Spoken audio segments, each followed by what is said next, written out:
Gary, considering what took place in the first test, what are the areas that New Zealand needs to improve for the second one?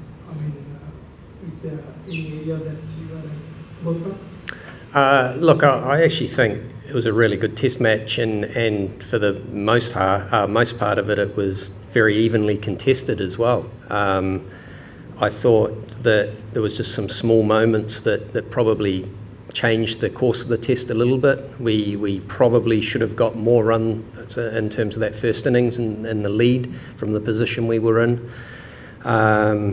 And then the second session, I think it was, of the third day where we didn't take a wicket.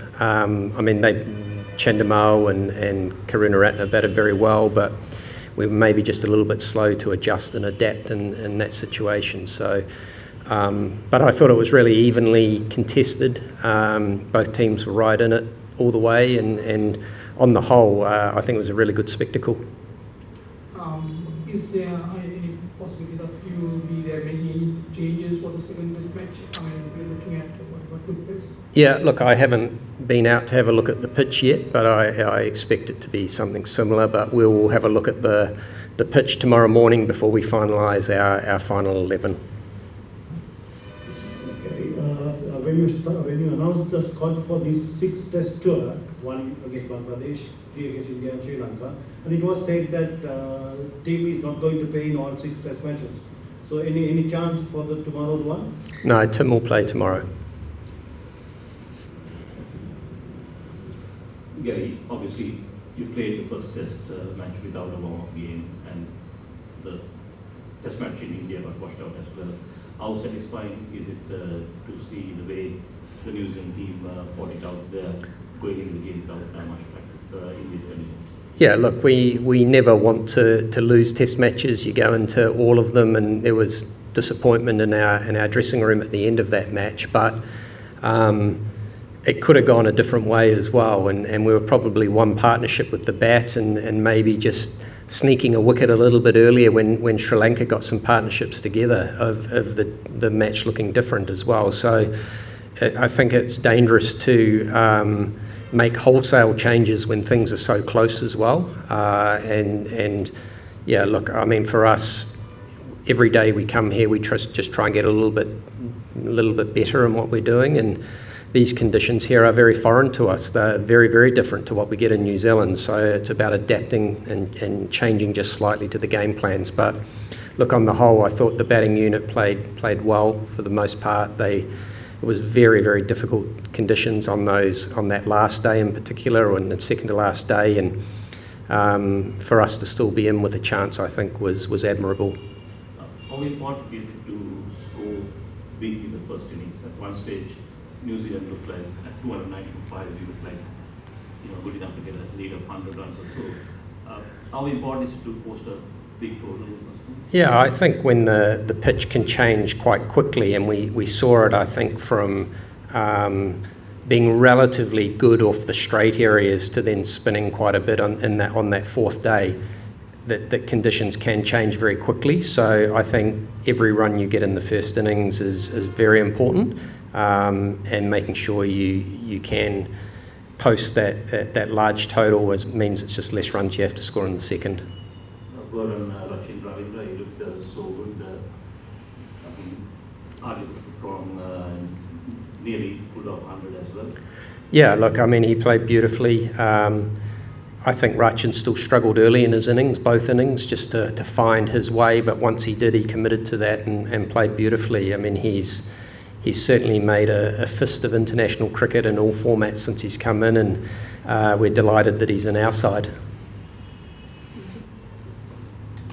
Gary, coming to the subcontinent, you know that it's spin oriented all the wickets. So what is why is it that teams always throw with 2 fast bowlers and they don't really bowl the number of overs which they only do in other countries? So is that that you need to play 2 fast bowlers on your standard procedure, or that you can't play extra spinner and instead of fast bowler because it hardly does any work in that entire match? Yeah, look, for us, I think both of our bowlers still, pace bowlers bowl between 30 and 35 overs across the test match. it's tough when you're trying to balance it up, because I think if you put too many spin bowlers in as well, then they don't necessarily get the bowling that they need, and so it's a fine line. Pace bowlers can't bowl forever, we know, but we're pretty excited around the way that Will O'Rourke went in this test match as well, and he certainly got some life out of that wicket that other pace bowlers didn't quite seem to get the same. So that's exciting for us and exciting for Will, that he's learning so fast so early in his career. But I think you're always trying to select a team, but also understand that the role of the pace bowlers here in Sri Lanka is different to what it is back home, and we would go into most conditions back home selecting 4 pace bowlers and perhaps only 1 spinner or a couple of part-time spinners, depending on what the surface is like. So that's the, I guess, biggest change for us is adapting to that. Gary, nowadays, I mean, especially in the subcontinent, when the ball gets older, even the spinners prefer for the new ball. Can you tell us why?